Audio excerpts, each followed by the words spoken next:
प्रिय विद्यार्थी मित्रांनो, मी दीपाली कुलकर्णी देशमुख माझ्या विंग्स ऑफ फिजिक्स या चॅनलमध्ये आपलं सगळ्यांचं मनपूर्वक स्वागत करते। तर आपली नीटची परीक्षा खूप जवळ आलेली आहे आणि त्याच्यासाठी आपल्याला रिव्हिजन कशी करायची, तर खूप कमी वेळात 10 ते 15 मिनिटात चॅप्टरची रिव्हिजन कशी करायची हे मी तुम्हाला सांगणार आहे। आणि आज आपण चॅप्टर घेतलेला आहे ऍटम। आता बघा, स्टेट बोर्डच्या सिलेबस मध्ये स्ट्रक्चर ऑफ ऍटम आणि न्यूक्लिआय असा कंबाईन चॅप्टर आहे, पण तुमच्या एनसीईआरटी मध्ये ऍटम्स वेगळा आहे, न्यूक्लिआय वेगळा आहे। तर 10 ते 15 मिनिटात ऍटमची रिव्हिजन करायची, ऍटम या चॅप्टरची, आणि 10 ते 15 मिनिटात न्यूक्लिआय चॅप्टरची रिव्हिजन करायची। निश्चितपणे मॉडर्न फिजिक्स मध्ये सगळं ड्युएल नेचर, सेमीकंडक्टर आणि हे दोन्ही चॅप्टर मिळून 3 ते 4 प्रश्न आरामशीर पडतात आणि त्याच्यामुळे आपल्याला कमी वेळात अभ्यास करून मार्क जर मिळवायचे असतील तर अशी शॉर्ट रिव्हिजन करणं गरजेचं आहे। आणि त्यासाठी तुम्ही वही पेन घेऊन बसा, म्हणजे तुम्हाला अप टू पॉइंट काय करायचं हेही कळेल आणि तुमचा वेळ पण वाचेल। तर वेळ न घालवता सुरू करू आपण। तर आपल्याला इथे सगळ्यात आधी काय करायचं, तर बोरचे जे पॉस्ट्युलेट्स आहेत, तर Bohr's theory of hydrogen atom, बोरने जी त्याची थेरी मांडली तर ती हायड्रोजन ऍटम साठी मांडली। हायड्रोजन ऍटम मध्ये काय असतं, तर सेंटरला प्रोटॉन्स आणि न्यूट्रॉन्स असतात न्यूक्लियस मध्ये, आणि इलेक्ट्रॉन याच्या भोवती गोलाकार कक्षेमध्ये फिरत असतो। तर हायड्रोजन ऍटम मध्ये एकच इलेक्ट्रॉन असतो आणि एकच प्रोटॉन असतो। न्यूट्रॉनची संख्या ही 0 असते। कुणासाठी? हायड्रोजन ऍटम साठी। आणि म्हणून हायड्रोजन ऍटमचा आता जर एलिमेंट असेल या पद्धतीने H असेल तर त्याचा मास नंबर म्हणजे प्रोटॉन आणि न्यूट्रॉन्सची संख्या असते, आणि ऍटॉमिक नंबर ही फक्त प्रोटॉनची म्हणजेच प्रोटॉन आणि इलेक्ट्रॉन सारखीच असतात, कारण ऍटम हा इलेक्ट्रिकली न्यूट्रल असतो, म्हणजे प्रोटॉन आणि इलेक्ट्रॉनची संख्या म्हणजेच ऍटॉमिक नंबर असतो। पण in case of A hydrogen atom तुमच्याकडे मास नंबर आणि ऍटॉमिक नंबर हा सारखाच असतो। असं एक पीवायक्यू आलेला आहे की ऍटॉमिक नंबर आणि मास नंबर याच्यामध्ये काय रिलेशन असतं। ऑप्शन दिलेले आहेत बघा, की मास नंबर मोठा असतो कशापेक्षा? ऍटॉमिक नंबर पेक्षा। मास नंबर छोटा असतो ऍटॉमिक नंबर पेक्षा, किंवा तो इक्वल असू शकतो। तर हायड्रोजन ऍटम मध्ये ही केस ट्रू आहे आणि म्हणून ऑप्शन येतो की मास नंबर आणि ऍटॉमिक नंबर हे इक्वल असू शकतात, दे आर इक्वल। कळलं का?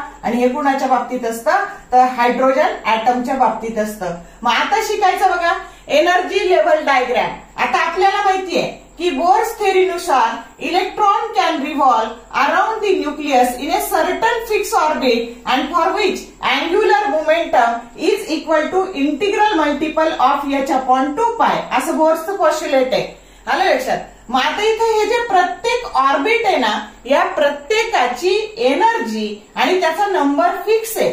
मग जे सगळ्यात आतलं जे ऑर्बिट आहे ना त्याला n बरोबर 1 म्हणतो, आणि त्याची जी एनर्जी, आता आपण फार डीप मध्ये नाही जाणार, डायरेक्ट प्रश्नाकडे जाणार आहे आपण, आणि त्याच्यामुळं मग हा n नंबरचं जे पहिलं हे जे ऑर्बिट आहे त्याला आपण ग्राउंड स्टेट असं म्हणतो। याला काय म्हणायचं? Ground state orbit. आणि त्याची जी एनर्जी असते ना ती असते -13.6 इलेक्ट्रॉन व्होल्ट। त्यानंतर हे second orbit, third orbit, fourth orbit, fifth orbit, sixth orbit आणि हे इन्फिनिटीचं ऑर्बिट। आलं लक्षात?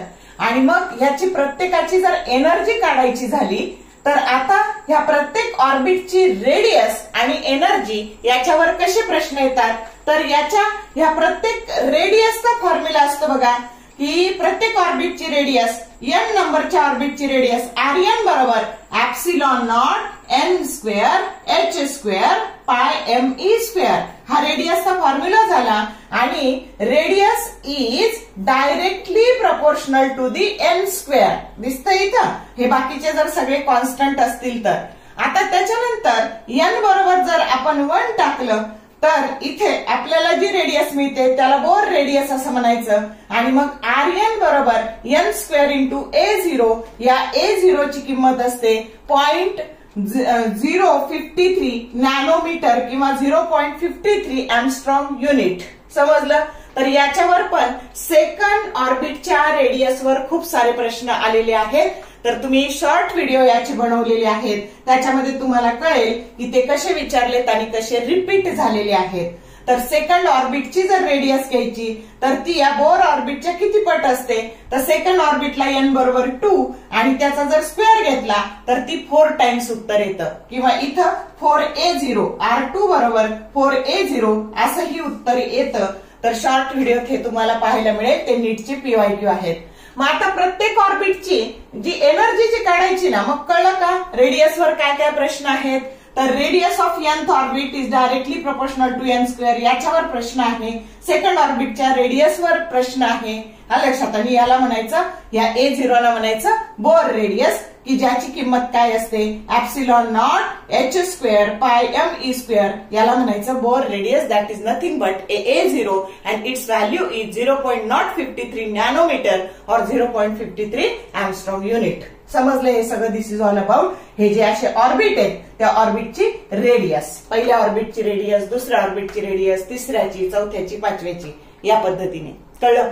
मग आता बघा एनर्जी, या प्रत्येक तुमचं हे जे ऑर्बिट आहे त्याची एनर्जी, तर ग्राउंड स्टेटच्या ऑर्बिटची एनर्जी ही आहे आणि एनर्जीचा फॉर्म्युला आहे minus m z square e⁴ 8 epsilon not square n square h square.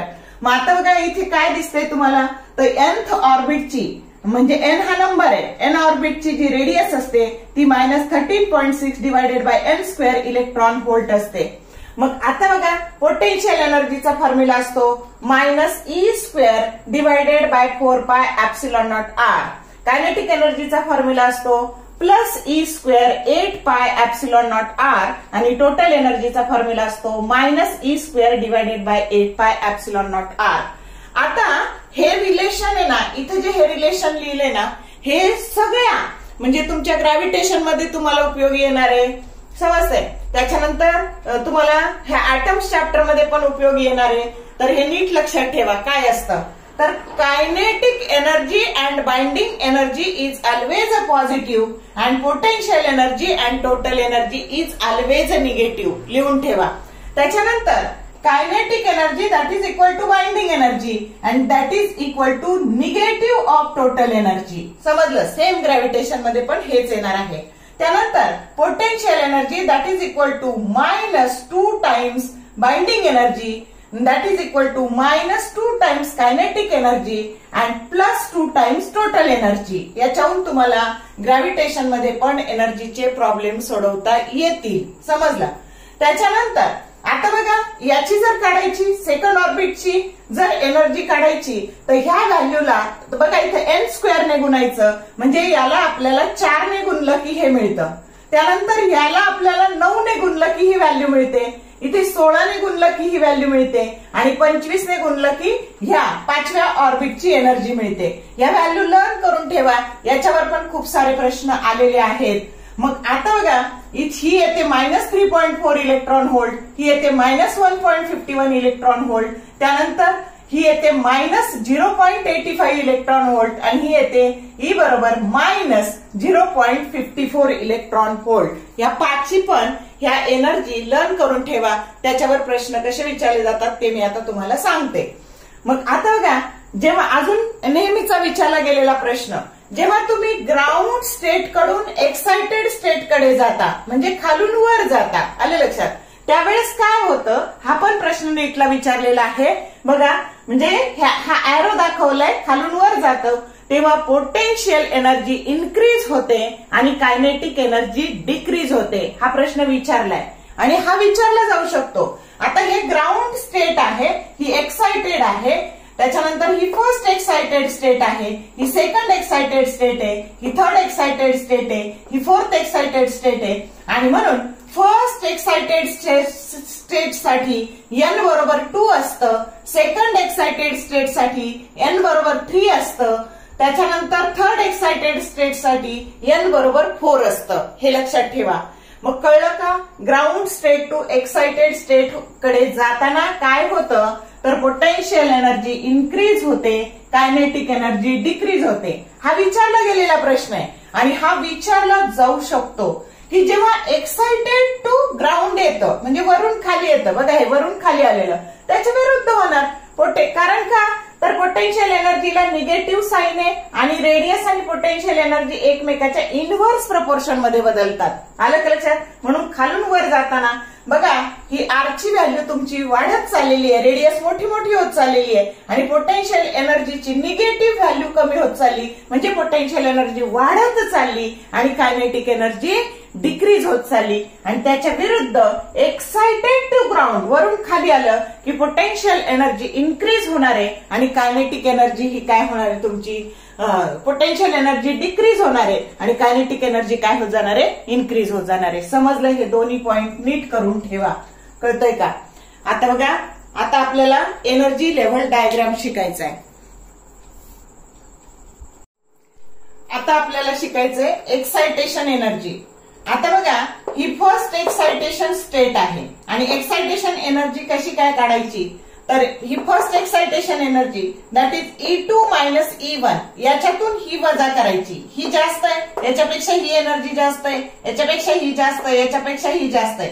मग याच्यातून ही वजा केली तर E2 मायनस E1 बरोबर हे -3.4 minus 13.6 that is equal to -3.4 plus 13.6 electron volt. म्हणजे थोडक्यात काय करायचं, याला प्लस करायचं आणि त्याच्यातून ही वजा करायची. मग हे आलं 10.2 इलेक्ट्रॉन व्होल्ट. म्हणजे ही फर्स्ट एक्साइटेशन स्टेट एनर्जी आहे 10.2 इलेक्ट्रॉन व्होल्ट. समजलं? म्हणजे फर्स्ट एक्साइटेशन एनर्जी साठी N बरोबर 2 असतं. समजलं? सेकंड एक्साइटेशन स्टेट साठी N बरोबर 3 आणि E3 मायनस E1 त्याची व्हॅल्यू येते बघा 12 पॉइंट. आता सेम प्रोसिजर करायची. 13.6 मधून 1.51 वजा करायचे आणि उत्तर येतं 12.09 इलेक्ट्रॉन व्होल्ट. आता थर्ड एक्साइटेशन स्टेट, ही फर्स्ट झाली, ही सेकंड झाली. थर्ड करताना तुम्हाला याच्यातून तुम्हाला वजा करायचे आहेत, तर -0.85 तुमचं उत्तर येणार आहे 12.75 इलेक्ट्रॉन व्होल्ट. त्याच्यानंतर ही झाली फर्स्ट एक्साइटेशन, ही झाली सेकंड एक्साइटेशन, ही झाली थर्ड एक्साइटेशन आणि फोर्थ एक्साइटेशन मधून तुम्हाला याच्यातून हे वजा करायचे. उत्तर येणार आहे तुमचं म्हणजे 0.54 वजा करायचे, तुमचं उत्तर येणार आहे 13.06 इलेक्ट्रॉन व्होल्ट. कळलं का एक्साइटेशन स्टेट म्हणजे काय आणि त्याची एनर्जी कशी? तर मिनिमम एक्साइटेशन एनर्जी तुम्हाला विचारली जाते आणि ती इथं असते. किती असते ती? 10.2 इलेक्ट्रॉन व्होल्ट. असा एमसीक्यू तिथे येऊ शकतो. आता शिकायचं आयोनायझेशन एनर्जी. आयोनायझेशन एनर्जी कशी काढायची, तर E इन्फिनिटी, ही E इन्फिनिटी जी असते ना ती 0 असते, हे लक्षात ठेवायचं. मग E इन्फिनिटी मायनस E1 करायचं, ती ह्या स्टेटची आयोनायझेशन एनर्जी मिळाली. मग 0 मायनस E1 मायनस 13.6 बरोबर म्हणजे ह्या N बरोबर 1 ची आयोनायझेशन एनर्जी किती, तर अगदी सोपं सांगते, याचं फक्त चिन्ह बदलायचं आणि ती त्याची आयोनायझेशन एनर्जी. कळलं का? हे एवढं करत बसायची गरज नाही. म्हणजे ह्या N बरोबर 1 ची आयोनायझेशन एनर्जी प्लस 13.6, सेकंड ऑर्बिटची आयोनायझेशन एनर्जी प्लस 3.4, त्याच्यावर पण प्रश्न आलेले आहेत बघा. त्याच्यानंतर ह्या ऑर्बिटची N बरोबर 3 ची आयोनायझेशन एनर्जी प्लस 1.51, त्याच्यानंतर याची प्लस 0.85 आणि याची प्लस 0.54 आयोनायझेशन एनर्जी, त्याच्यावर पण प्रश्न आहेत. आता एनर्जी लेव्हल डायग्राम मध्ये वेगवेगळ्या ज्या सेरीज आहेत त्या आपल्याला पाहायच्या. मग जेव्हा म्हणजे सेकंड ऑर्बिट मधून इलेक्ट्रॉन इथे येतो म्हणजे ग्राउंड स्टेटला येतो, थर्ड मधून ग्राउंड स्टेटला, फोर्थ मधून ग्राउंड स्टेटला, इन्फिनिटी ग्राउंड स्टेटला, तर त्यावेळेस प्रत्येक लाईनला फिक्स अशी वेव्हलेंथ असते आणि ही पहिली लाईन आहे हिला म्हणायचं लॉंगेस्ट वेव्हलेंथ आणि इन्फिनिटीतून आलेली जी लाईन आहे इथं तिला म्हणायचं शॉर्टेस्ट वेव्हलेंथ. त्याला सेरीज लिमिट असं पण म्हणतात. आणि इथे तुमचं N बरोबर 1 असतं तेव्हा जी सेरीज असते तिला लेमन सिरीज असं म्हणतात. N बरोबर 2 असते ती बामर सेरीज असते. N बरोबर 3 असते ती पाशियन सेरीज असते. N बरोबर 4 बरोबर ब्रॅकेट सेरीज आणि N बरोबर 5 बरोबर फंड सेरीज किंवा त्याला पी फंड सेरीज असं म्हणतात. आणि मग या अशा वेगवेगळ्या सिरीज आणि यातली पहिली लाईन ही लॉंगेस्ट वेव्हलेंथ आणि इन्फिनिटीतून आलेली लाईन त्याला म्हणायचं शॉर्टेस्ट वेव्हलेंथ आणि सेरीज लिमिट असं. तर आता बघा प्रत्येक जी सेरीज आहे ना तिची लॉंगेस्ट वेव्हलेंथ आणि शॉर्टेस्ट वेव्हलेंथ आणि त्याचा लॅम्बडा मॅक्स आणि लॅम्बडा मिनिमम याच्या रेशोवर पण खूप सारे प्रश्न येतात. तर ते या चार्टद्वारे मी तुम्हाला एक्सप्लेन करते आणि मग इथं आपला हा चॅप्टर संपणार आहे. तर आता बघा, n बरोबर हे मी सांगितलंय तुम्हाला कोणत्या सिरीजसाठी 1 2 3 4 आणि m बरोबर मग त्याच्या पुढचे नंबर 2 3. तर इथल्या ह्या ज्या व्हॅल्यू काढल्यात ना आपण, तर याची 2 साठी काढली, याची 3 साठी काढली, याची m बरोबर 4 घेऊन काढली, m बरोबर 5, m बरोबर 6. मग लॅम्बडा मॅक्सचा फॉर्म्युला असतो n गुणिले m चा bracket square divided bye n plus m into r.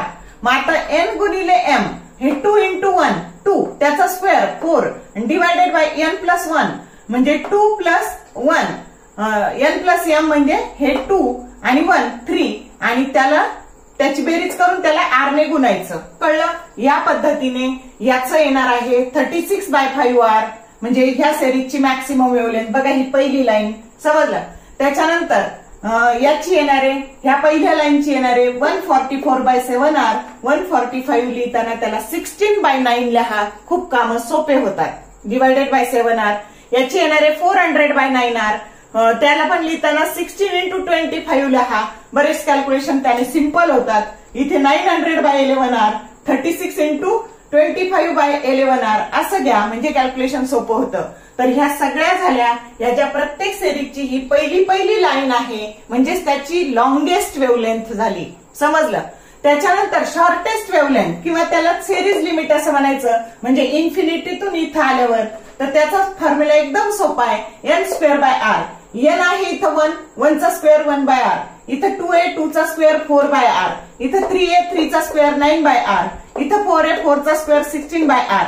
इथे 5 आहे 5 चा स्क्वेअर 25/r.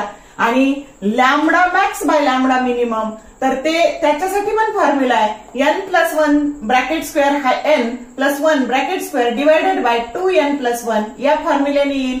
किंवा तुम्ही हे भागिले हे करा, उत्तर येणार आहे तुमचं 4/3, 9/5, 16/7, 25/9 आणि 36/11. समजलं? आता एक छोटासा पॉइंट बघा की तुम्हाला समजा असं हे, आता इथं अजून एक 1/लॅम्बडाचा हा जो फॉर्म्युला असतो तो असतो RH into bracket 1/n² minus 1/n². n हे लोअर ऑर्बिट असतं आणि हे हायर एनर्जी ऑर्बिट असतं. हे काय दिसतंय तुम्हाला? हे लोअर आणि हे हायर एनर्जी ऑर्बिट. आणि 1/r ची किंमत, आता खरं तर r ची किंमत असते r बरोबर 1.097 इंटू 10⁻⁷ मीटर इनव्हर्स आणि 1/r ची किंमत असते 912 एम्स्ट्रॉंग युनिट. म्हणजे इथं जिथं 1/r आहे त्याची किंमत 912 घ्या, कॅल्क्युलेशन सोपे होतील. आणि मग तुम्ही कोणत्याही सिरीजची लॉंगेस्ट वेव्हलेंथ, शॉर्टेस्ट वेव्हलेंथ किंवा कोणत्याही लाईनची वेव्हलेंथ तुम्ही काढू शकता. समजलं का? आणि आता तुम्हाला नंबर ऑफ स्पेक्ट्रल लाईन्स विचारतात. समजा हे 5वं ऑर्बिट आहे आणि ग्राउंड स्टेटला आलं, तर ट्रान्झिशन झालं एक्साइटेड टू ग्राउंड स्टेट. तर नंबर ऑफ स्पेक्ट्रल लाईन्स कशा काढायच्या? तर n ह्या नंबर ऑफ स्पेक्ट्रल लाईन, त्याच्यानंतर n into n-1 divided by 2. आता 5व्यातून इथं पहिल्यात आले ना, n बरोबर हायर एनर्जी ऑर्बिट 5, त्याच्यानंतर 5 वजा 1 4 आणि भागिले 2 म्हणजे 20/2 स्पेक्ट्रल लाईन आल्या 10. असं तुम्हाला स्पेक्ट्रल लाईन काढायला विचारतात. इथे 4 चौथ्यातून मारली उडी खाली ग्राउंड स्टेटला तर 4, तर इथे येणार बघा 4 इंटू 3 हा विचारलेला प्रश्न आहे बघा. डिवायडेड बाय 2 म्हणजे 4 3 जा 12/2 म्हणजे नंबर ऑफ स्पेक्ट्रल लाईन आल्या 6. कळलं का? हा एक फॉर्म्युला चांगला लक्षात ठेवा. आणि अशा प्रकारे आपण खूप कमी वेळात ऍटम या चॅप्टरची रिव्हिजन केलेली आहे. जर तुम्हाला व्हिडिओ आवडला, लाईक करा, शेअर करा, कमेंट टाकायला कंजूसी करू नका. All the best for your study and exam and thank you for watching this whole video.